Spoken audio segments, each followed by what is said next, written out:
अस्सलाम वालेकुम दोस्तों, कैसे हैं आप सब लोग। उम्मीद करती हूँ खैर खैरियत से होंगे। दोस्तों जहाँ भी रहें हैप्पी रहें और हेल्दी रहें। दोस्तों आज मैं आप लोगों के लिए लेकर आई हूँ बहुत ही मज़ेदार से आलू मटर बनाने की रेसिपी।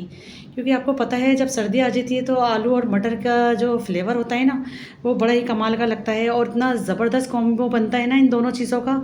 तो आज मैं आप लोगों के लिए लेकर आई हूँ आलू मटर बनाने की रेसिपी। यकीन मानिए बहुत ही लाजवाब बनकर तैयार होती है। तो रेसिपी को देख लेते हैं।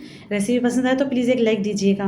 बिस्मिल्लाहिर्रहमानिर्रहीम। यहाँ पर मैंने एक प्यारा सा पैन ले लिया, उसमें मैंने शामिल कर दिया half cup cooking oil. Oil गर्म हो गया तो मैं इसमें शामिल कर रही हूँ एक बड़े साइज़ की प्याज। उसको मैंने ऑमलेट कट में कट किया है। अगर आप चाहें तो आप प्याज की प्योरी बनाकर भी इसमें शामिल कर सकते हैं, लेकिन मैंने प्याज को बिल्कुल बारीक थिन ऑमलेट कट किया है। तो प्याज को यहाँ पर हम बहुत अच्छे से फ्राई करेंगे। प्याज का हमें यहाँ पर गुलाबी कलर चाहिए, बहुत ज़्यादा हम फ्राई नहीं करेंगे। जैसे ही इसके अंदर हल्का लाइट गुलाबी कलर आना स्टार्ट हो जाएगा फिर हम इसमें अगली चीज़ शामिल करेंगे। तो देखिए मैं लगातार चम्मच चला रही हूँ और इसमें बहुत अच्छा सा इसमें कलर आना स्टार्ट हो जाएगा तो मैं आपको दिखा दूँगी। ये देखिए कितनी ज़बरदस्त सी प्याज हमारी फ्राई हो रही है यहाँ पर। तो यहाँ पर अब मैं शामिल कर देती हूँ। देखिए गुलाबी कलर आ गया है। इसके अंदर अदरक लहसुन का पेस्ट शामिल कर रही हूँ मैं यहाँ पर 1 टीस्पून। और बिल्कुल फ्रेश आप डालिएगा, अगर आप चाहें तो लहसुन को चॉप करके भी शामिल कर सकते हैं, लेकिन मैंने यहाँ पर पेस्ट का इस्तेमाल किया है। तो अदरक लहसुन को भी यहाँ पर अच्छे से हम प्याज के साथ भून लेंगे। इसके बाद अब मैं यहाँ पर शामिल करूँगी, मेरे पास यहाँ पर 3 बड़े साइज़ के टमाटर थे, उसको मैंने यहाँ पर देखिए कद्दूकश कर लिया। कद्दूकश करके डालने से ये होता है कि इसका जो छिलका होता है वो भी रिमूव हो जाता है और कुकिंग आसान हो जाती है। अगर आप इसको ग्रेट करके नहीं डालना चाहते तो फिर आप इसको ब्लेंडर में ब्लेंड करके भी शामिल कर सकते हैं टमाटर को। तो साथ ही में मैं कुछ पाउडर मसाले भी शामिल कर रही हूँ। नमक शामिल किया मैंने हस्बे ज़रूरत, 1 टेबल स्पून लाल मिर्च का पाउडर, धनिया पाउडर शामिल किया मैंने 1 टीस्पून, हल्दी 1/4 टीस्पून। तो यहाँ पर देखिए हल्दी भी चली गई है इसे। और यहाँ पर अब मैं शामिल कर दूँगी साबुत ज़ीरा। अच्छा, ज़ीरा को मैंने पिसा हुआ शामिल नहीं किया क्योंकि जब भी आलू मटर मैं बनाती हूँ तो मैं साबुत ज़ीरे का इस्तेमाल करती हूँ। अगर आप चाहें तो इसको पीस कर भी शामिल कर सकते हैं। तो बस ये पाउडर मसाले इसमें चले गए हैं। टमाटर प्याज के साथ मैं बहुत अच्छे से इसकी भुनाई करूँगी और ये देखें बहुत अच्छा सा हमारा दानेदार सा पेस्ट तैयार हो जाएगा। मैंने जिस तरीके से टमाटरों को ग्रेट कर कर शामिल किया है इसकी वजह से ही देखें इतना अच्छा इसका मसाला बनता है आलू मटर के अंदर। वरना फिर आपकी मर्ज़ी है, आप जिस तरह से इसको चॉप कर कर डालना चाहें टमाटर को। तो यहाँ पर देखें कितना बेहतरीन सा हमारा मसाला भुनता जा रहा है और दानेदार सी फॉर्म आती जा रही है। भुनाई हमें यहाँ पर बहुत अच्छे से करनी है तमाम मसाले की। तो देखिए मैं लगातार चम्मच चलाती जा रही हूँ और इसकी भुनाई करती जा रही हूँ और ऑयल सरफेस पर इसका आना स्टार्ट हो चुका है। तो अब इस स्टेज में मैं यहाँ पर शामिल कर दूँगी आलू। आलू मेरे पास 3 बड़े साइज़ के थे, उसको मैंने छोटे टुकड़ों में कट कर लिया। आलू शामिल करके मैं इसको पहले अच्छे से मिक्स कर लेती हूँ। और यकीन मानिए ये रेसिपी बहुत झटपट से बन जाती है क्योंकि ना ही मटर को गलने में टाइम लगता है ना ही आलू को। फटाफट से बन जाती है, कम मेहनत से बनती है और यकीन मानिए खाने में बड़ी ही लाजवाब होती है। अब साथ ही में शामिल कर दूंगी मैं मटर। 1.5 पाव मेरे पास मटर थे, मैंने उसके दाने निकाल के उसको वॉश कर लिया अच्छे से। तो बिल्कुल फ्रेश ताज़ी मटर आ रही है इस वक्त मार्केट में। जैसे ही सर्दियाँ स्टार्ट होती हैं तो फ्रेश सब्जियां हर जगह दिखने को मिलती हैं।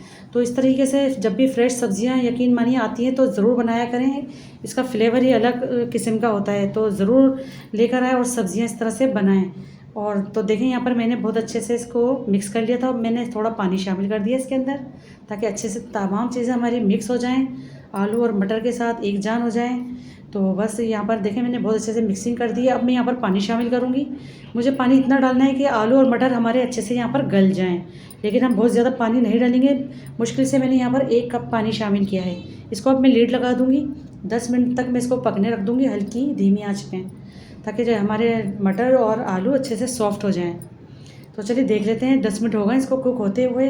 लेकिन सीज़न की सब्ज़ी है, ज़्यादा टाइम नहीं लेगी मटर और बहुत जल्दी से अच्छे से गल जाएंगे हमारे मटर। तो यहाँ पर देखें बहुत अच्छे से कुक हो रहे हैं और अभी थोड़ी इन पे कसर है, बाकी थोड़ा सा मैं इनको और गलाऊंगी। तो मैं एक बार फिर इसको लीड लगाऊंगी और इसको 5 मिनट के लिए मैं पकाऊंगी थोड़ा सा, फिर मैं आपको चेक कराऊंगी। तो चलिए देख लेते हैं, 5 मिनट इसको हो चुके हैं कुक होते हुए। तो अब इसको मैं यहाँ पर फ्लेम को हाई करूँगी और करूँगी मैं इसकी बहुत अच्छे से भुनाई, क्योंकि इसके अंदर जितना भी मुझे पानी नज़र आ रहा है उसको मुझे ड्राई करना है। इसकी भुनाई करना बहुत ज़रूरी है, वरना फिर आपके शोरबे में कच्चापन रह सकता है और फिर आप लाख इसकी भुनाई करें ना करें लेकिन पानी वाला आपको शोरबा मिलेगा खाने को। तो इसकी भुनाई करना बहुत ज़रूरी होता है। देखिए मैं मटर चेक करा रही हूँ आपको, और कितने ज़बरदस्त से गल चुके हैं। हमें ऐसे ही मटर चाहिए थे। तो यहाँ पर मटर हमारे गल चुके हैं, आलू भी हमारे तकरीबन गल चुके हैं। तो मैं इसकी कर रही हूँ बहुत अच्छे से भुनाई, और फ्लेम को यहाँ पर मैंने हाई कर दिया है। अब देखें कितनी अच्छी से इसकी भुनाई हो गई है, ऑयल इसका सरफेस पर आ गया है, जो कि नज़र भी आ रहा है।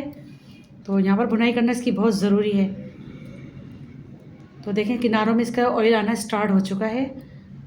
भुनाई हमारी यहाँ पर कंप्लीट हो गई है। ये देखें इस तरीके से इसका ऑयल नज़र आ रहा है मुझे। तो अब यहाँ पर मैं शामिल कर दूँगी इसमें पानी, क्योंकि हल्का सी मैं इसको थोड़ी सी लिक्विड फॉर्म में रखूँगी। इसको हमें बिल्कुल ड्राई नहीं बनाना। तो अब यहाँ पे मैं पानी शामिल करूँगी, तकरीबन 1 कप पानी शामिल कर देंगे। इससे ज़्यादा हम यहाँ पर शोरबा इसका नहीं बनाएंगे, और ये थोड़े से लिक्विड फॉर्म में ही अच्छे लगते हैं। बहुत ज़्यादा ड्राई हो जाते हैं तो खाने में मज़ा नहीं आता। तो मैं आपको इसकी लुक भी चेक कराऊंगी, क्योंकि अभी ये थोड़ा दम पे भी जाएगा और थोड़ा से पकेंगे और ये थोड़े से थिक हो जाएंगे। तो बस यहाँ पर मैं इसको लीड लगाती देती हूँ, और इसको मैं 10 मिनट का दम लगाऊँगी। 10 मिनट में दम पे रखने के बाद फिर मैं आपको इसकी लुक चेक कराऊँगी।